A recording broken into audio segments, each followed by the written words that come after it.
Hello everyone. Today we are diving into a Power Reaper spear build that is currently one of the best builds in Guild Wars 2. Whether you are doing open world content solo or doing group content like Fractals, strike missions and raids, this build has got you covered with awesome damage and great sustain. Plus, later I will show you some few tweaks you can make to the build that will enable you to do even more damage in group content if you want. This build centers around the Reaper Shroud, which is your main tool for dealing damage and staying alive. But the spear skills also help with additional damage and healing through soul shards, which is the main mechanic for the spear. First, I will show you the open world setup, and then we will tweak it later for group content to maximize your damage. So here is what we'll be using. For trait lines, we have Soul Reaping, Death Magic, and Reaper.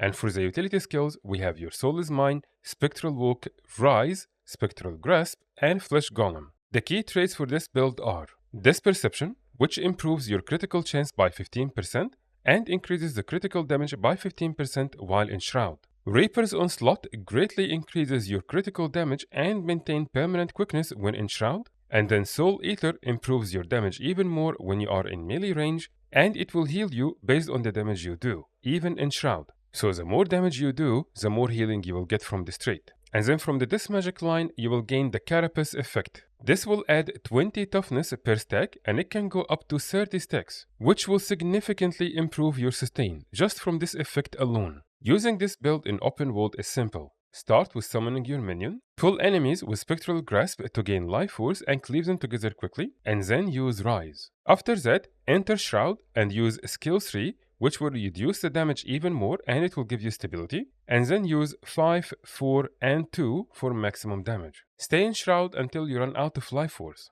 and then use all of your spear skills, ending with skill 2 to consume all of your sword shards, and then just repeat this rotation over and over. Spectral Walk is there for cleanses and stun breaks, and if you needed more CCs, you can use the elite skill from your golem. For gear, we will start with the open world setup and adjust it for group content later. We are using Marauder armor with infiltration runes. Weapons will also be Marauder and they will have Sigil of Strength and Clarity.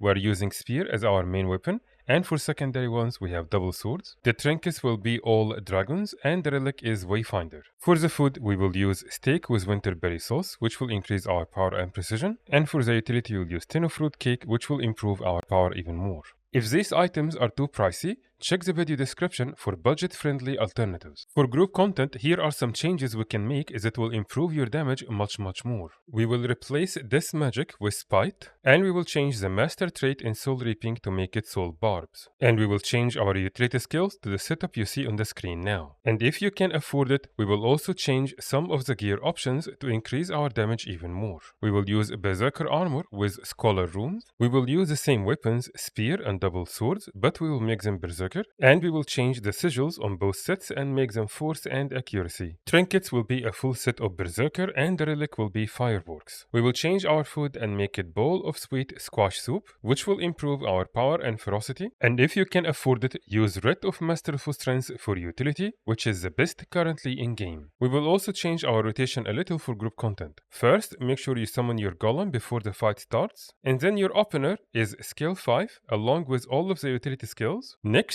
go to Shroud and use 3, 4, and 5. Then spam your auto attack until the Fireworks relic effect runs out. Next, exit Shroud and go back to your spear. Use 5, 3, and 2. And if any of the utility skills were ready, just use them. And then go to Shroud when it's available again and repeat over and over. This Power Reaper spear build is one of the best in the game right now, offering very high damage and great sustain for both solo and group content. If you found this guide helpful, please give it a thumbs up and subscribe for more Guild Wars 2 builds. Thank you very much and I will see you in the next guide.